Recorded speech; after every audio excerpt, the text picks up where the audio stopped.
Hey guys, welcome back to the channel. If you're new here, my name is Kiss, and if you're a returning subscriber, thank you so much for coming back. This is the Get Ahead family. In this channel, I share valuable insights for current and prospective international students abroad. And in this video, I'm going to be talking about the UK student visa. Every single thing you need to know from the beginning up till the end. So guys, if you know anybody that is going to study in the UK, if you are going to study in the UK anytime soon, then you definitely need to watch this video and also share it to anybody you know is going to take this journey anytime soon. We've gone through a lot already. This is like the continuation, and if we don't exhaust everything about UK student visa and this episode, I'm going to also do a continuation. I want you guys to have an entire knowledge, everything you need to know about UK student visa before you apply. If possible, I'm also going to do like an application, just like I have done for application to university, application for Chevening scholarship. I'm also going to see if I can do an application for UK student visa so that you guys can see. All I do on this channel is to simplify everything for you, okay? I don't want you guys to be stressed. That is why I'm here. So welcome once again to the channel. We're going to continue from where we stopped. But before then, have you subscribed? Have you subscribed? Have you? Hello, you. I'm talking to you. You. Yes, you. Have you subscribed? Okay.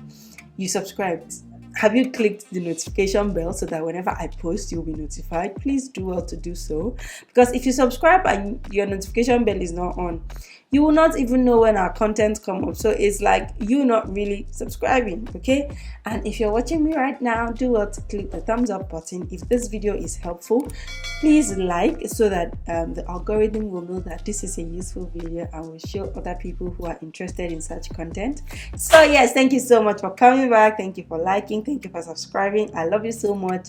Let's get right into this video. Woo!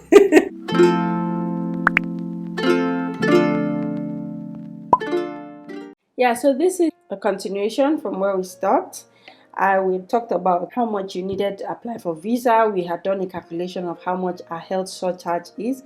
If you haven't watched, please go and start from the beginning of the video to watch so that you can understand what we are doing. For you to be able to apply for student visa, you must have an unconditional offer of a place on a course with a licensed student sponsor.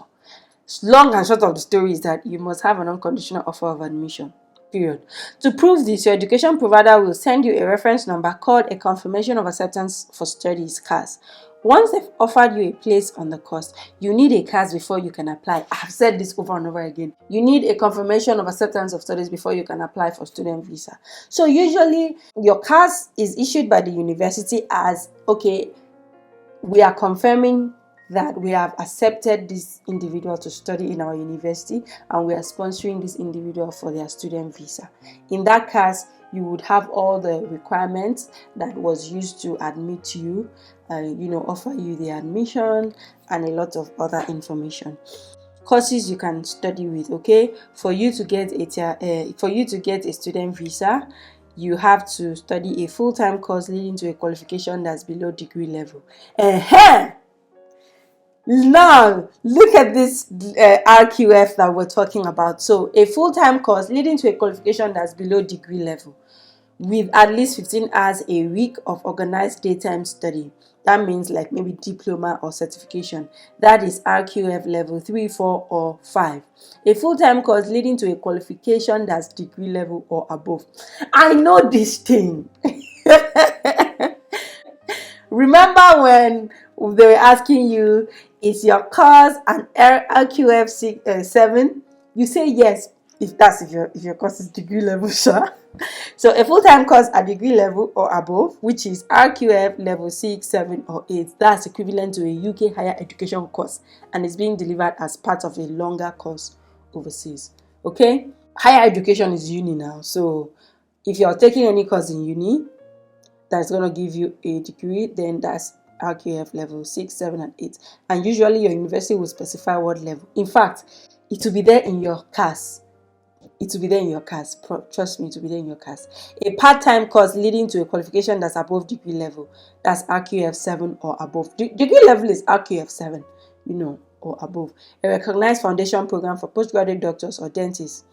An English language course at level B2 or above at the Common European Framework of Reference for Languages. That's for those who want to study English language courses. You can also apply for this visa if you're taking up a full-time elected position as a student union sabbatical officer. You may also need an academic technology approval certificate if you're studying or researching sensitive topics at RKF level 7 or above. This is ATAS. Let's go see what that means. So, the Academic Technology Approval Scheme (ATAS) applies to all international students and researchers, apart from exempt nationalities, who are subject to UK immigration control and are intending to study or research at postgraduate level in certain sensitive subjects. Not everybody needs ATAS. I did not need ATAS. The subject and research areas are those where knowledge could be used in programs to develop advanced conventional military technology, weapons of mass destruction, or their means of delivery. Researchers and students in these sensitive subjects must apply for a ATAS certificate before they can study or start research in UK. So your university will tell you if you need ATAS, okay? If you are a new student and need ATAS, you will need to get this before applying for permission to enter the UK. That's before applying for your visa. When you have received your offer from your university, you should apply 6 months before. We've talked about that. An ATAS certificate is valid for 6 months from the date it is issued to enable applicants time to apply for their visa. You should apply for your ATAS certificate as early as possible from when you have received a conditional offer to study at UK higher education institution. Make sure your ATAS certificate will not expire before you apply for the UK visa. Now, let us find out if you need ATAS. So you don't need an ATAS if you are a UK national or national of any of the following countries. You do not need to apply for ATAS. Wow! All of these people don't need to apply for ATAS. Okay. You do not need an ATAS certificate if you are doing a postgraduate diploma or PGCE. You should continue with your application for permission to stay in the UK as necessary. So your university would share more information with you if you need ATAS. Usually if you need ATAS, it's going to be in the course page. So you're going to know. So if you need ATAS, you have to first apply for your ATAS before you get your CAS. That I know. They will say click here if you need ATAS. So you're going to select your course here. I'm going to say pharmacology. Let me use pharmacology. And then I'll say researcher. Okay. Let's say your degree is a research course. Instead of third master's is a research course. What type of study are you undertaking? I'll say research. What is your country of nationality? Nigeria. Check if you need ATAS. Check if you need. Your answers indicate that you will require an ATAS certificate to study or research in the UK. You will need to apply for an ATAS certificate before applying for your visa or extension of stay. The possession of an ATAS certificate does not guarantee you a visa or extension of stay. You must also provide evidence that you meet the usual student or research criteria.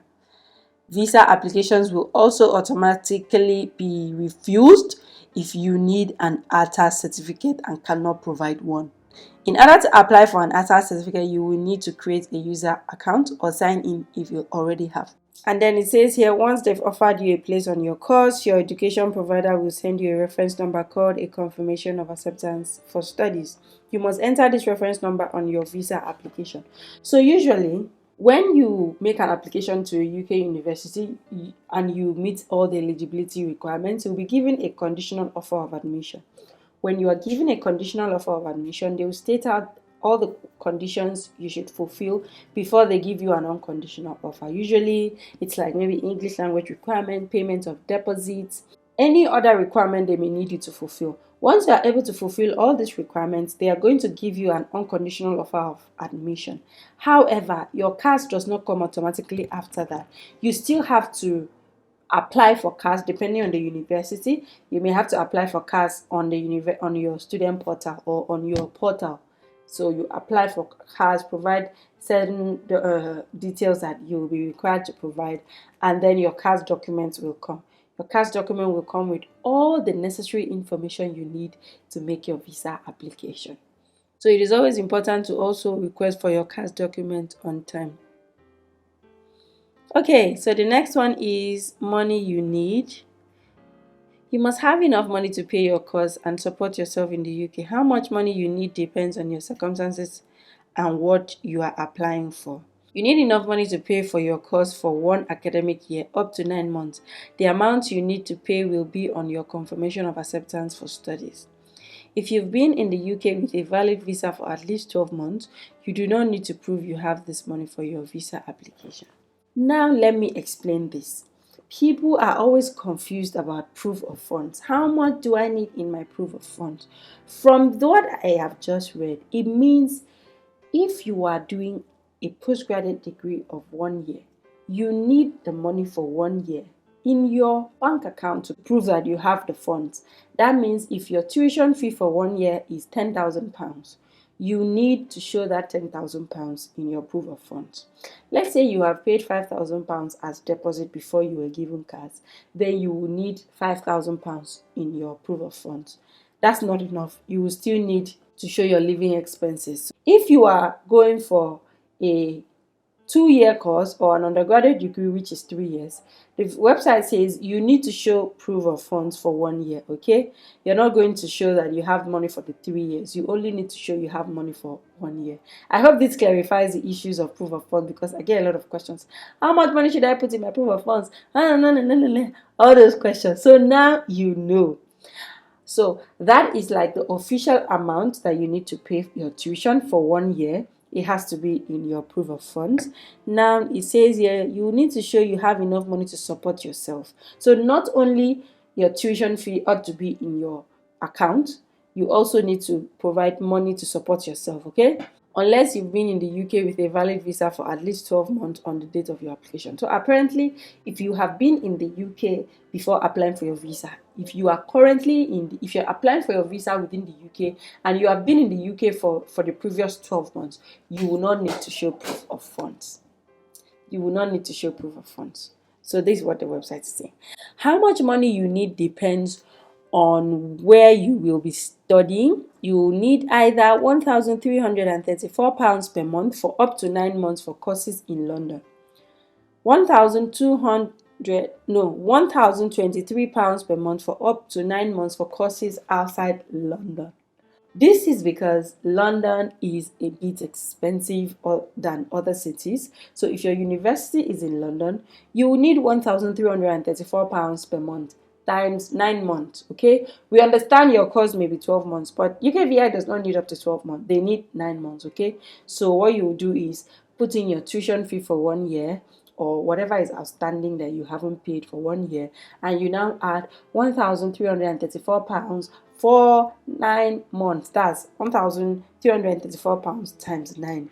You now put that to show that you have funds to study in the UK. If you are studying outside London, then it is £1,023 per month. Means it's a bit cheaper.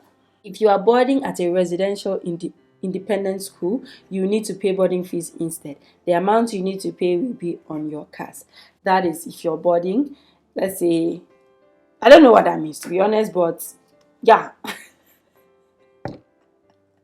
I want to believe that's like student accommodation fees. I know you guys know what this means. Don't mind me. You know what it means. London means the city of London and the 32 London boroughs. You need to prove you have extra money for each family member you bring with you. You see, if you're applying for dependents, okay, let's say I am applying for a student visa and I have 2 dependents. It means I am going to pay visa fee. You remember visa fee is £363 per person. I'm going to pay £363 times 3. I'm going to pay 705 health surcharge times 3.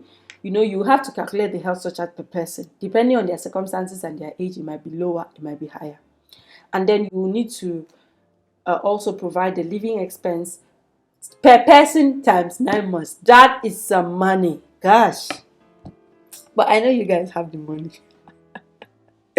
You must have this money for at least 28 consecutive days. The end date of the 28-day period must be within 31 days of the date you apply for your visa.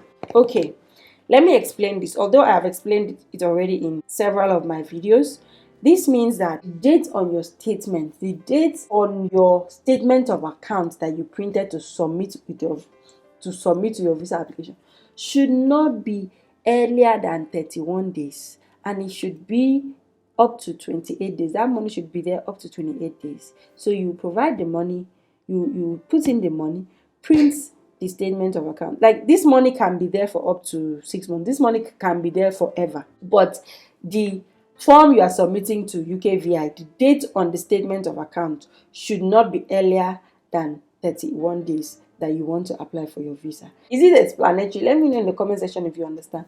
If you don't understand, I will still try to explain further. If you submit your application on 1st January 2021, you'd have to show that the funds were in your bank account for at least the 28-day period ending on 1st December. I don't tell you now. So that means you cannot print your bank statement earlier than 1st December because they need it to be within 31 days. I know you understand now.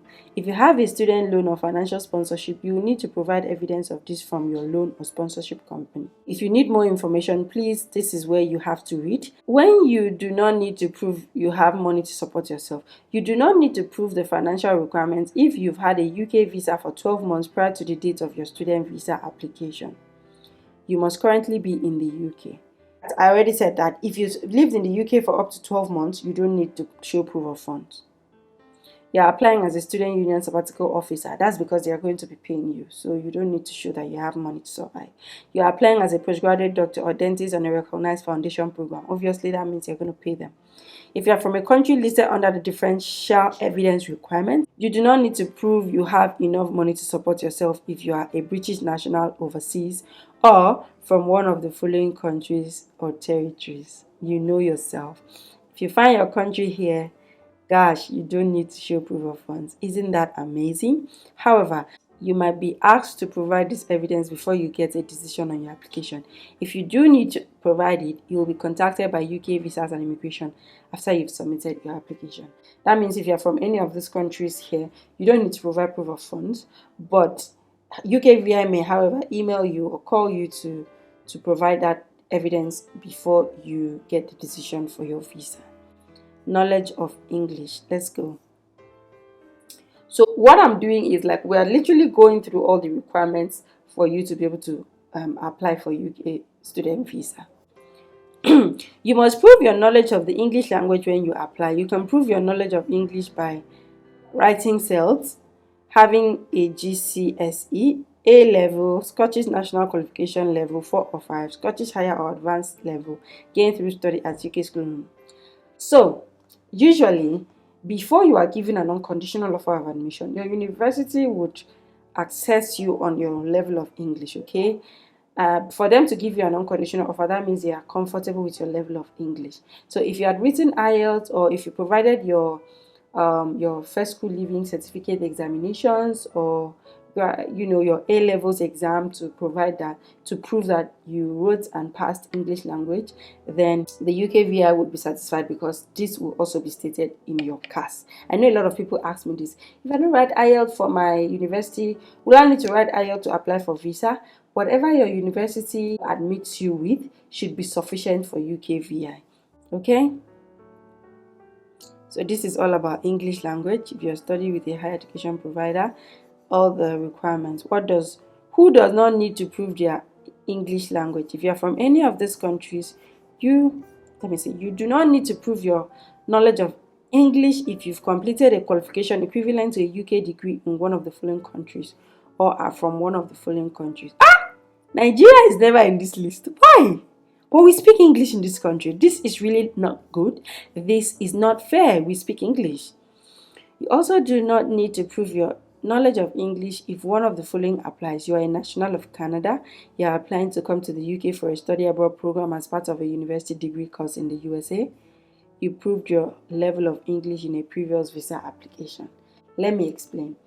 If I proved I applied for a master's degree and my university gave me an unconditional offer based on my WAEC certificate, that's my first school leaving, that's A-levels, or no, that's O-level certificate. and I was able to prove my English language. If I am applying for another degree, let's say a PhD, I won't need to prove English again because I've already studied in the UK and I already proved my English language capacity. Or let's say the first time I went to the UK, I wrote IELTS and I used that to prove my English. The next time, I'm not going to provide again because they already know I can speak English.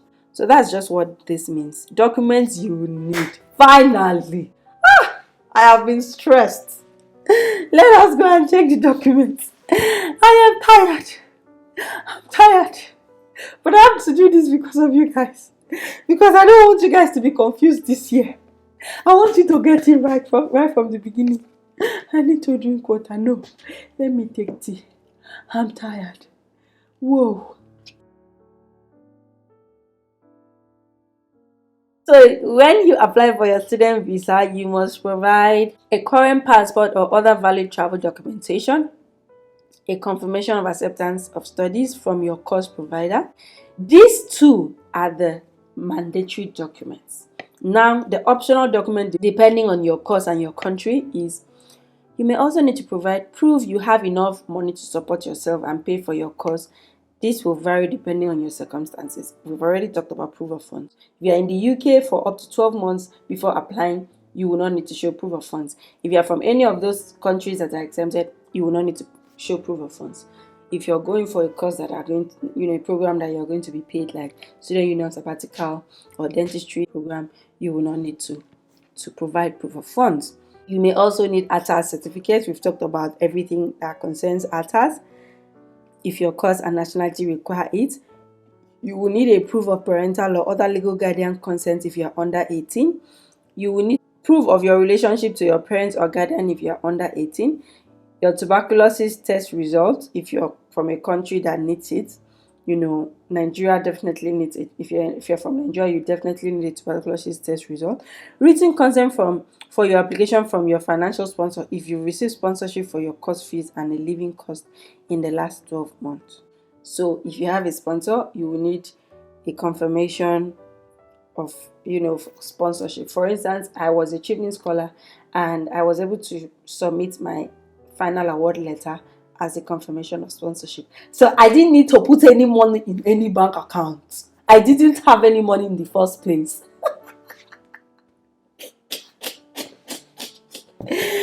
Don't mind me, guys. I did not have any money. So I did not put any money.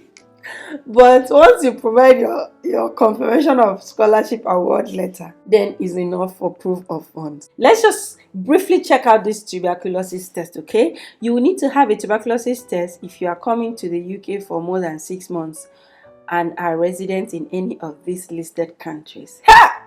Now this is where Nigeria will come, Abi. All those exemptions, you will not see Nigeria. But this one now, you will see Nigeria. I told you guys, see. All these countries. This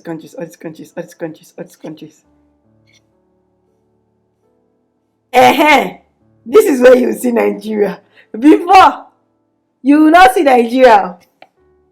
So these are all the countries that you need to provide proof of funds. Check very well to confirm that the country is there so that you will not waste your money providing tuberculosis certificates when you don't need it, okay?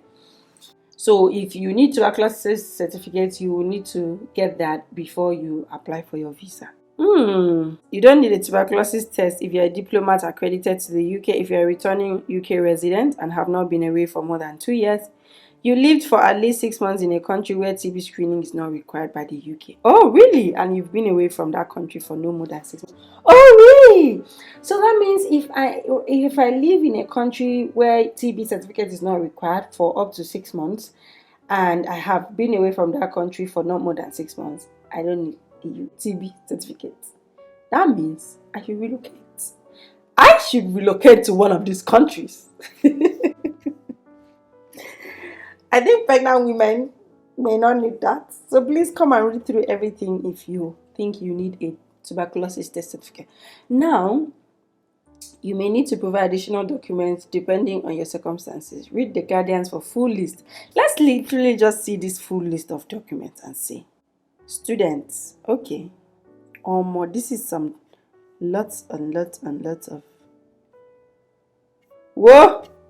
If you need this PDF, you can let me know. Don't let me know, just come and download it, please. This is a lot of documents. Let's go. If you're under 18, you'll need written consent from both parents or legal guardians, or one parent if they have sole responsibility.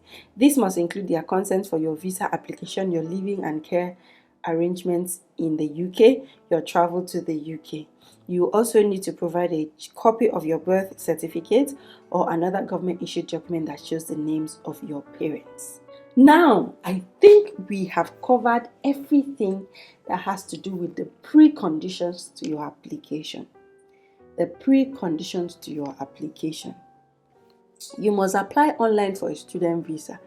Check which documents you need to apply. We've already checked, done the documents. As part of your application, you will need to provide your identity. How you do this depends on where you are from and what type of passport you have. You either give your fingerprint and a photograph. That is when you're going to do a biometric capturing at a visa application center. You use the UK immigration ID check app to scan your identity document. You also create or sign into your UK visas and immigration account. You will be told what you need to do when you apply. Once you've started your application, you can save your form and complete it later. Visa application is a long application. So usually it is either as you apply, you keep saving so you can come back later, or you find time where you are free and without distraction to just make one application at once. So we are going to do this application. I don't know if I have the strength, but let's see how this goes.